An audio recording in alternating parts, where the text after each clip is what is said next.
Welcome. Now let us talk about law 5 of indices. That says when you have x raised to the power a being multiplied by a power of b is equal to x raised to the power ab. Alright? Take note, this is x raised to the power a in a bracket. Then outside the bracket is not just a normal term but a power. Alright? So this b is a power.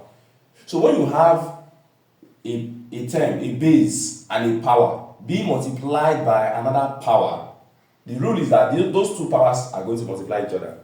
So that's why you see that when they have a, b, they just multiply to become ab. That's the rule. It's as simple as that. So when you have two powers outside, they are going to multiply each other. Let's solve some examples with this first of all. Okay. Now look at the first example. X raised to the power 2 all raised to the power 2. Alright? This will give us x raised to the power 2 times 2, which is x raised to the power 4. So the powers multiply each other. That's the final answer.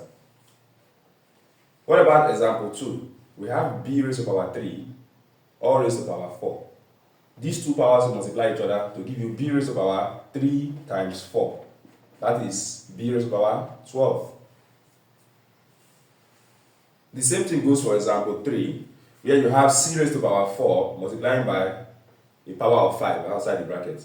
That will give you c raised to the power 4 times 5, which is c raised to the power 20. And for this example 4, we have d raised to the power 6 times 0, which is going to give us d raised to the power 6 times 0. The powers will always multiply. And what is 6 times 0? That is equal to d raised to the power 0. But if you remember from law 3, we said that anything raised to the power 0 is always 1. So it means our final answer will not just end at d raised to the power 0. Our final answer will be equal to 1. So those are some examples so far. Let us proceed to more examples under this particular law.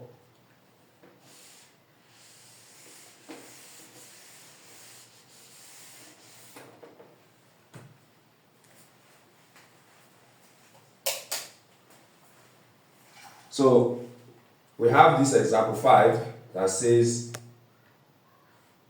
y raised to the power minus 2 times 5. What do? The powers again are going to multiply each other. So that's going to be y raised to the power minus 2 times 5. And what is minus 2 times 5? That is y raised to the power minus 10. But if you remember from our previous videos, we've said that we cannot leave our answer with a negative power. So we are going to apply law 4, which says that when you have a negative power, you bring everything here under 1. So it will be 1 over y raised to the power minus 10, but then you clean the minus. So the final answer is 1 over y raised to the power 10. Alright? So that is it. If you notice in indices, many of the laws of indices work together to achieve a solution. Not just one law. Sometimes you apply 2 or 3 laws to simplify an indices problem. Alright? Now, what if you have z raised to the power minus 2 all raised to the power minus 2? Again, it's the same law. The powers are going to multiply each other to give you z raised to the power minus 2 times minus 2. Minus 2 times minus 2 is plus 4. So z raised to the power 4 is the final answer. Let's go with another example that says 2 raised to the power minus 3 times 2. The powers are going to multiply. You are going to have 2 raised to the power minus 3 times 2. Minus 3 times 2 is the same as 2 raised to the power minus 6. But again, we cannot have a negative power. Alright? So what are we going to have? It's going to be an application of law 4. 1 over 2 raised to the power plus 6. You can further simplify this. 2 raised to the power 6 is the same thing as 2 times 2 times 2 times 2 times 2 times 2. Right?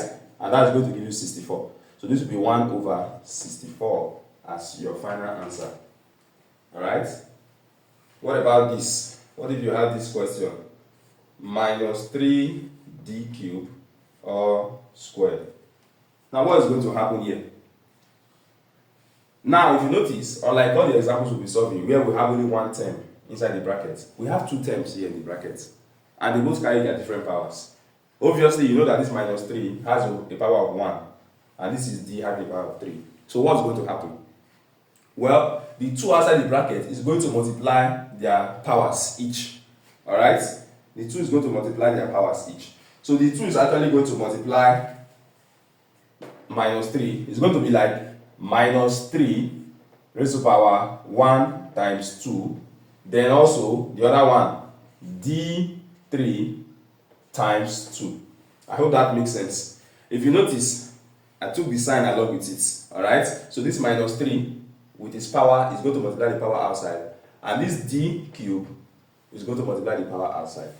So what is minus 3 into raised to the power 1 times 2? It's the same thing as minus 3 raised to the power 2. Then this is d raised to the power 3 times 2 is 6.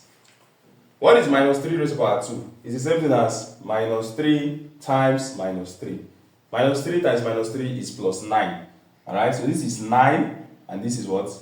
d6. So that is actually the final answer. Let's still solve a few more examples so that you understand this law better. When you solve a lot of examples, you see how the laws are applied and situations that might be tricky where you are not supposed to apply the laws. What if you have this now as example 9? You have minus 3 d cubed squared.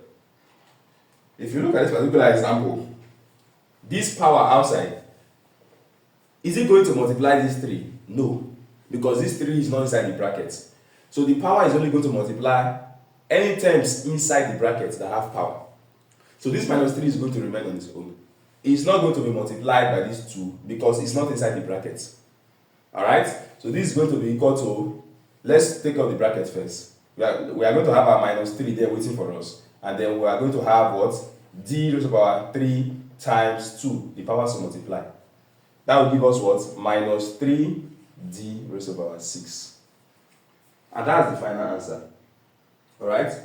And then let's take one more example.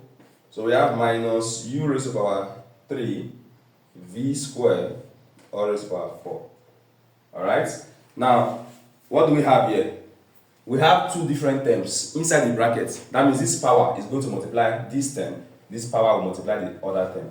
So we are having something like this. Minus u cubed multiplying this power of 4. We also have v squared being multiplied by the power of 4. Right? So, how do we go about this?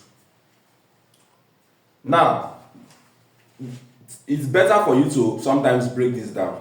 Anytime you have a negative number here, you might be tempted to just say minus u cubed times 4 is equal to minus u3 times 4, and then you are going to get equals to minus u raised to the power 12. But that is not the case.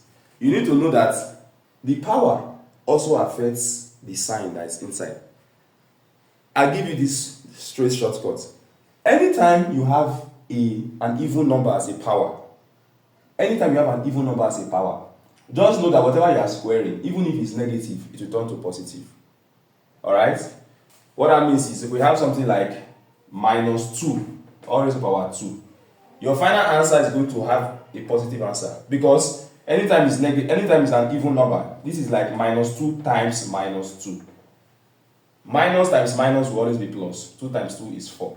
So anytime you have a negative number raised to an even number as a power, that negative sign will always vanish. It will leave. Even if it's minus 3 raised to the power 4, as far as it's even, minus 3 raised to the power 4 is the same as minus 3 times minus 3 times minus 3 times minus 3. Alright? Now, minus times minus is plus. Plus times minus is minus. Minus times minus again is plus. So you always end up with a plus. So anytime you see this, when you see a negative number raised to an even number power, just know that that minus is going to disappear. So you are going to multiply them the normal way, but remove the negative sign. Alright? So this is going to give me, I'm going to remove the negative sign now because I know it is going to cancel out because the power is even. This is going to give me u raised to the power 3 times 4. And then this is going to give me v raised to the power 2 times 4. So what is 3 times 4? That is raised to the power 12. And v raised to the power 2 times 4 is 8. And that is the final answer.